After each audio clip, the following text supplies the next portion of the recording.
Bienvenidos a la mesa de periodistas. ¿Cómo va a impactar a México la captura de Nicolás Maduro por parte de Estados Unidos en territorio venezolano? ¿Democracia, soberanía, reordenamiento global o la ley del más fuerte con tal de quedarse con el poder energético y económico? Bienvenidos, como siempre. Saludo con mucho gusto a Fausto Pretelín Muñoz de Cote, analista internacional, editor y columnista del Economista, y por supuesto también a Alberto Bello, periodista y analista. Gracias a ambos por estar con nosotros. Bienvenidos. Hola, ¿qué tal? Gusto saludarles a los dos. Comienzo contigo, Fausto. ¿Cómo evalúas la postura de la presidenta Claudia Sheinbaum sobre este tema? ¿Es la correcta? Bueno, es la que tiene a la mano. De alguna manera siempre México apela a la no intervención, a la libre determinación de los pueblos. Ya sabemos que eso lo viene repitiendo desde que asumió el poder y también López Obrador. Lo que sí es cierto es que se va quedando sin amigos en América Latina. La región para ella se le está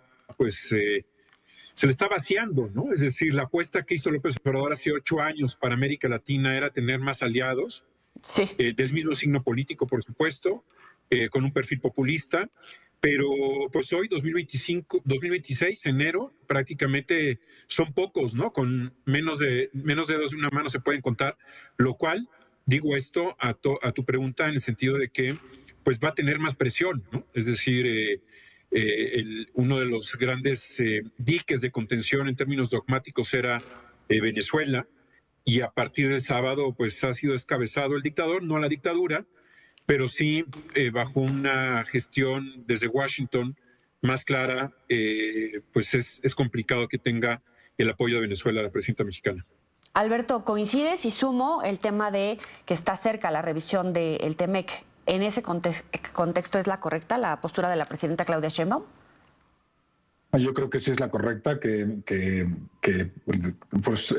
manifestar en foros internacionales como la OEA su disconformidad con lo que ha pasado. Me hubiera gustado ver esa misma actividad con otros sucesos, como fue pues la violación, el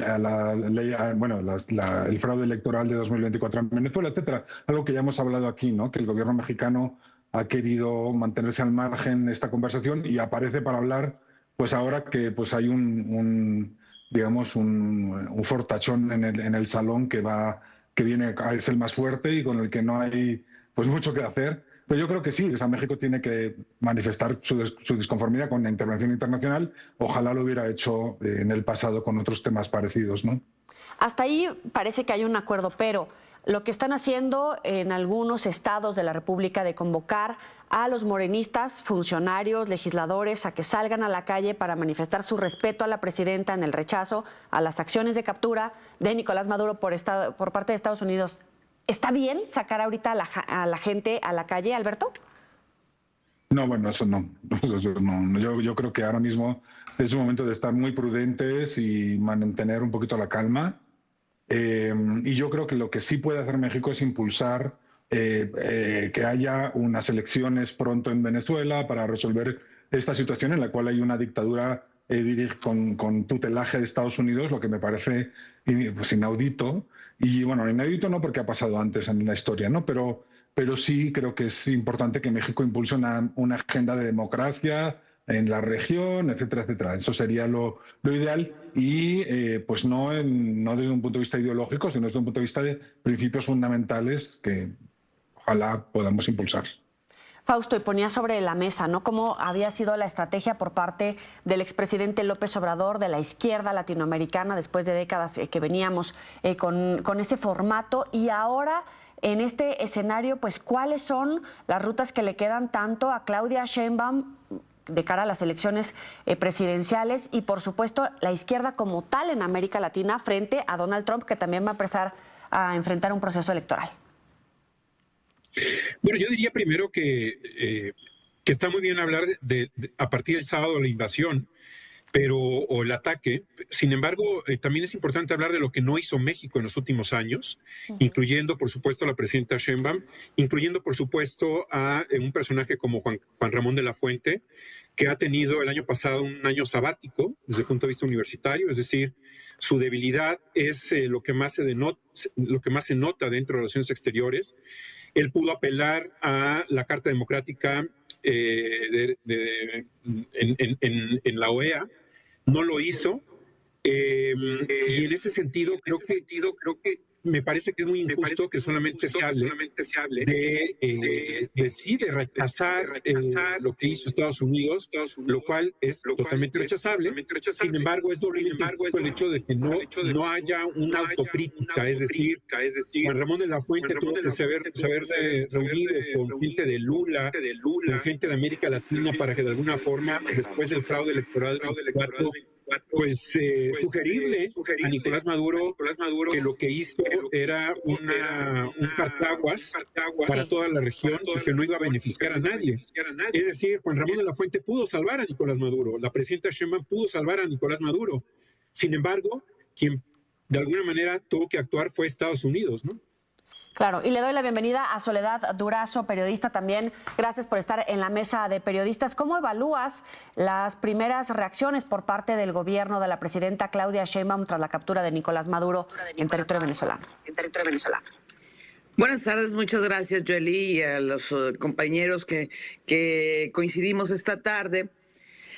Sumamente reservada, y también creo que en la negociación o de cara a la negociación del Tratado de Libre Comercio, la presidenta tiene que jugar en esas dos bandas. Por un lado, mantener el discurso, el apoyo sobre la soberanía, el apoyo que nunca ha negado el gobierno de la República a Venezuela en este caso, y por el otro, no ponerse a las patadas con Sansón, es decir, de alguna manera no provocar que Estados Unidos tenga en determinado momento una reacción antitratado o que nos castigue mucho en la negociación del Tratado de Libre Comercio. Asumo que en estas dos posturas el papel de la presidenta y del gobierno mexicano en sí es sumamente delicado, tendrá que ser muy prudente para alcanzar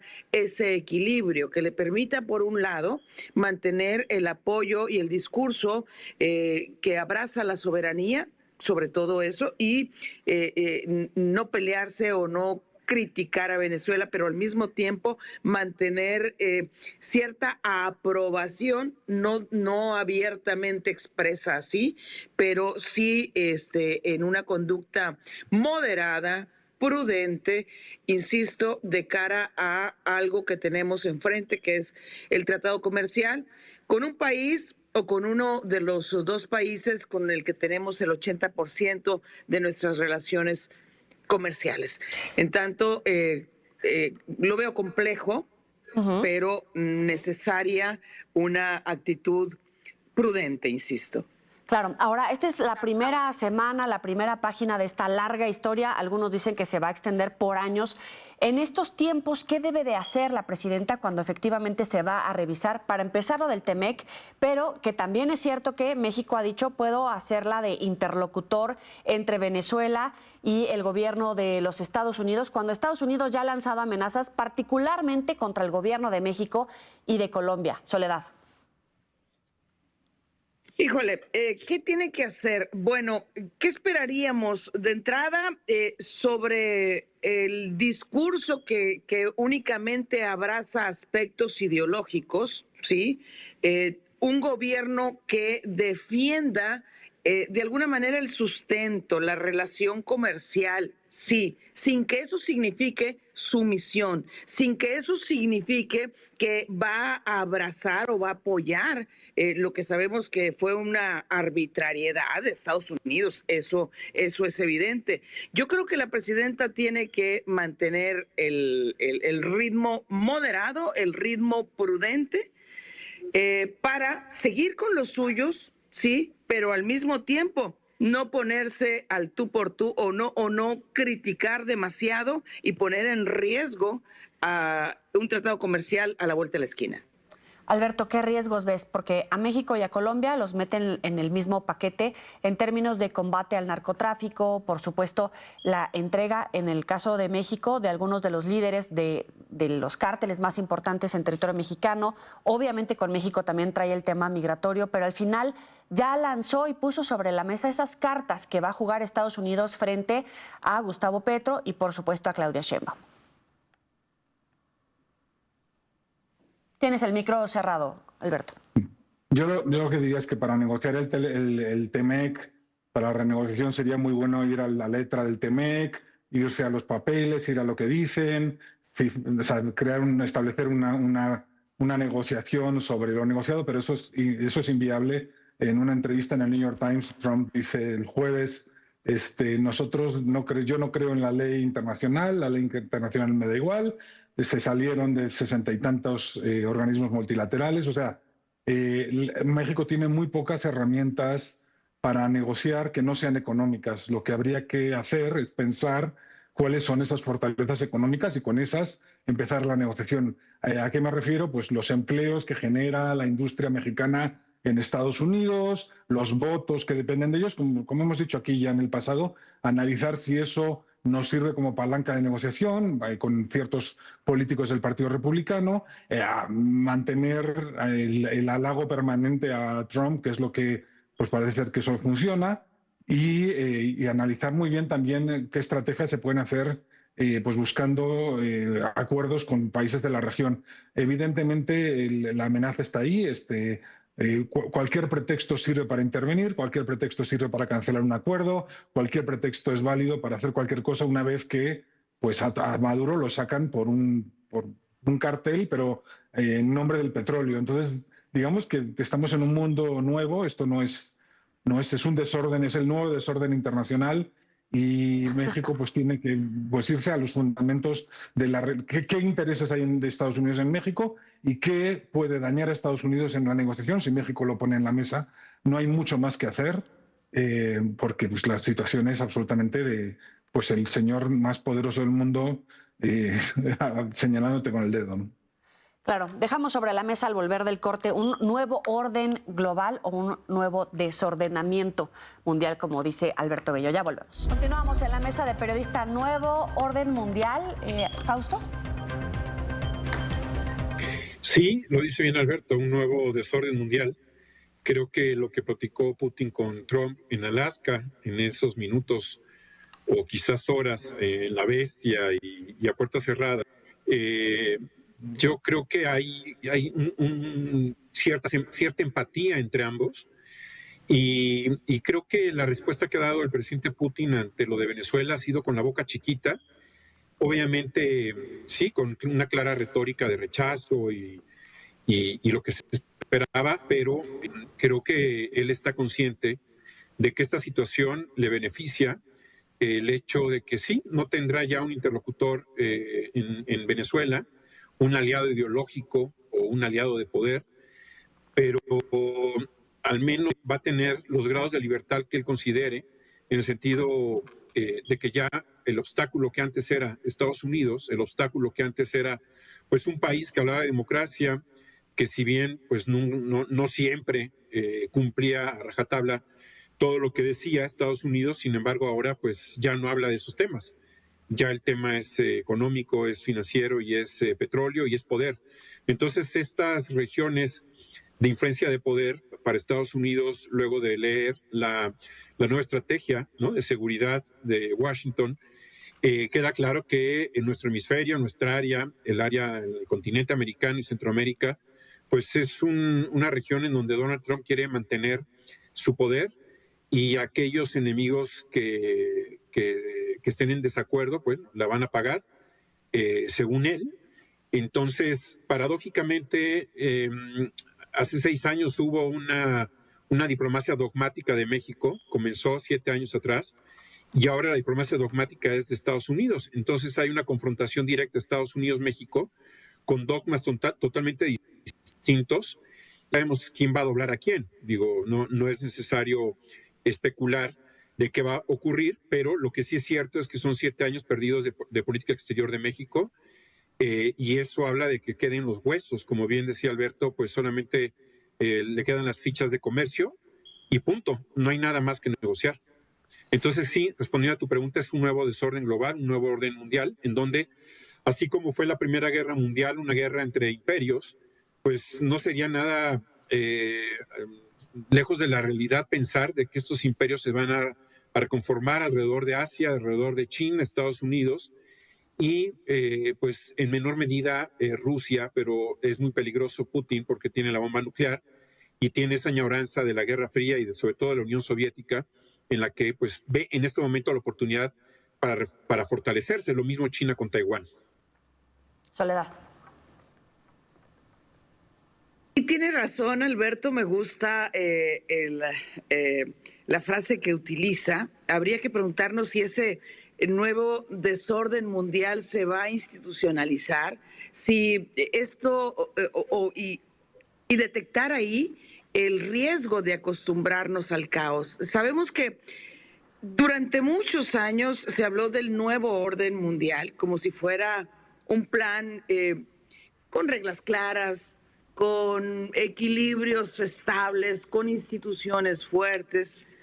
Pero lo que estamos viviendo hoy se parece menos a un orden y más al desorden al que hace alusión Alberto en tiempo real. Guerras que regresan a Europa, conflictos eternos en el Medio Oriente, por ejemplo, tensiones abiertas entre las diversas potencias, democracias, digamos, cansadas o hartas o indiferentes, no lo sé.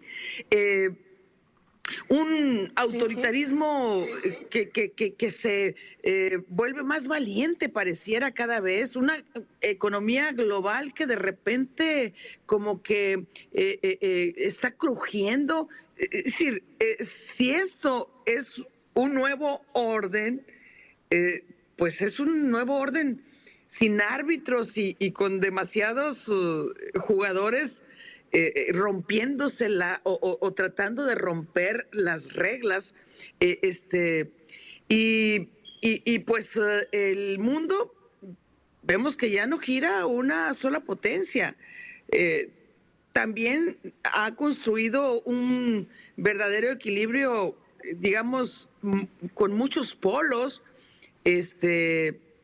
donde nadie manda del todo y muchos desobedecen. No sé si me explico, o sea, por eso me parece tan afortunada la descripción de desorden, porque no lo entiendo de otra manera. Y en medio de todo este desorden, las democracias pues enfrentan sus propias crisis internas. Vemos cómo la polarización, la desinformación, la desconfianza son las monedas de cambio actualmente. Por eso la pregunta no es solo si hay un nuevo orden mundial. Creo que también habría que preguntarnos, insisto, si se va a institucionalizar esto, si ya nos quedamos aquí, si le apostamos a acostumbrarnos al caos. Sí. Y tal vez no estamos entrando a un nuevo orden mundial en ese sentido, sino atravesando una transición que en el mejor de los casos sería larga, prolongada, pero creo que con algunos riesgos y peligrosa hasta cierto punto, ¿no? Me parece muy interesante. En términos económicos, en términos geopolíticos, te lo planteo así, Alberto. Efectivamente, las grandes potencias entran en esta crisis. En algún momento, algunos ponen sobre la mesa de si estamos frente a otra guerra y de qué tipo, pero aterrizándolo en países de América Latina, incluyendo también México, muchos se debaten sobre esta polarización que pone sobre la mesa Soledad, sobre la debilidad democrática, la debilidad del Estado de Derecho. Alberto. Sí, yo por eso lo que creo es que pues no digamos que América Latina no se va a rearmar para protegerse de las arbitrariedades de Estados Unidos. Sería ridículo pensar eso. Lo que sí puede hacer América Latina es reflexionar sobre qué políticas funcionan y qué políticas han generado estabilidad en la región y crecimiento, y llegar a un consenso y trabajar en favor de eso. Yo creo que eso es lo que se dejó de hacer con esta polarización de los últimos años, de las últimas décadas, construir pues, unos consensos mínimos para generar pues prosperidad en los países a partir de esas bases, ¿no?, democráticas. Ojalá se retome la OEA como un foro de discusión, como hizo México al protestar por lo de Venezuela, y se empieza a hablar en fondo de los temas de fondo de por qué nuestra región sigue siendo la región que tiene década tras década tras década perdida, y empezamos a pensar en cómo construir un futuro más próspero.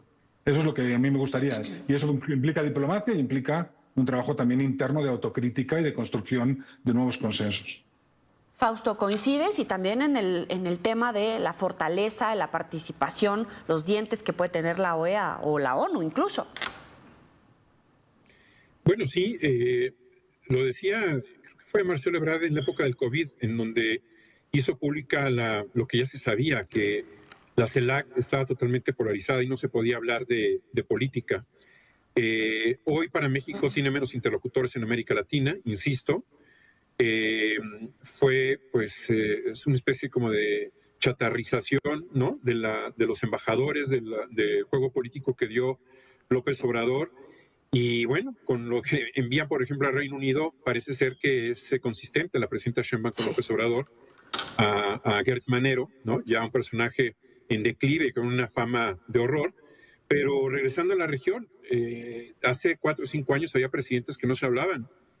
Hablo de Honduras con Bukele, y ahora, bueno, pues, ¿qué va a hacer la presidenta? Es decir, ¿quiénes van a ser sus interlocutores si no tenemos ni relación con Perú ni con Ecuador?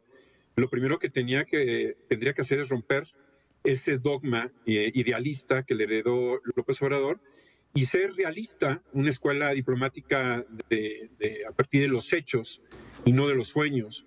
Y los hechos habla de que la situación está muy deteriorada para México en la región, y a partir de ahí es empezar de cero. Para eso tendría que remover a Juan Ramón de la Fuente, para eso tendría que remover a Esteban Moctezuma, y para eso tendría que remover al 50% de embajadores que tiene en América Latina. Entonces, es un trabajo primero de espejo, de autorreconocimiento de los errores que se han cometido, porque pues no se puede apelar, ¿no?, al derecho internacional, como dijo Juan Ramón de la Fuente hace un par de días, ¿no?, y criticando a la ONU, cuando él mismo no hizo absolutamente nada en los 12 meses anteriores a este momento. Entonces, eso fue un mal síntoma. Eso significa que está en una burbuja que no toca piso y que no sabe lo que es la realidad. Entonces se rodea de gente o de asesores que le pintan que México sigue siendo líder en América Latina. Hasta Lula se burló, Lula diciendo, no, Brasil es el país más importante de la CELAC, y no dijo absolutamente nada Juan Ramón de la Fuente. Entonces, primero hay que reconocer y después pensar en cómo se puede construir. Comentario final de las lecciones aprendidas, Soledad. Tienes el micro cerrado, Soledad. Tu micro está cerrado. Vamos contigo, Alberto. Un minuto con tu comentario final. Fortalecimiento democrático. Adelante, Soledad. Lo cual lo veo difícil porque lo que se ve en en todos los países prácticamente es cómo se van debilitando las instituciones que lejos de asegurarnos democracias fuertes, están estableciendo regímenes autoritarios. Alberto. No, pues la lección número 1 es poner las barbas a remojar. Si Estados Unidos ha secuestrado, porque creo que es un secuestro, al presidente de Venezuela, porque pues, no le escuchaban, pues México tiene que ponerse las barbas a remojar y decir, a ver, en política de seguridad, pero también en política energética, porque recordemos que estamos hablando del petróleo, pues no sé cuál es la política energética en México y qué tan efectiva está siendo para generar recursos y garantizar la seguridad energética de la región. Y pues lo mismo, la connivencia con el crimen organizado en parte del territorio por parte de la clase política, todo eso pues hay que revisar todo eso. Y yo creo que también, y estoy muy de acuerdo con Fausto, revisar todo el tema diplomático exterior de México, que ha sido un desastre y que evidentemente hay que repensar. Fausto, un minuto. Bueno, yo vería algunas diferencias entre Maduro y Sheinbaum. Sheinbaum es legítima presidenta. Maduro pues era un criminal, ¿no? Un sanguinario que tiene citas con tribunales internacionales, y Michelle Bachelet lo investigó cuando estaba en Ginebra con Naciones Unidas, y hay posibles crímenes de lesa humanidad. En este caso, segundo punto, México se cuece aparte de América Latina, forma parte de la seguridad de Estados Unidos. Entonces, si sigue dando, digamos, colaborando la presidenta de México, no creo que tenga problemas, pero vamos a ver si va a entregar a narcogobernadores, que ese sería el siguiente paso que le está pidiendo seguramente ya Donald Trump. Fausto Pretelín Muñoz de Cote, Soledad Durazo, Alberto Bello, gracias por estar en la mesa de periodistas. Nos vemos la próxima. Pásala bien.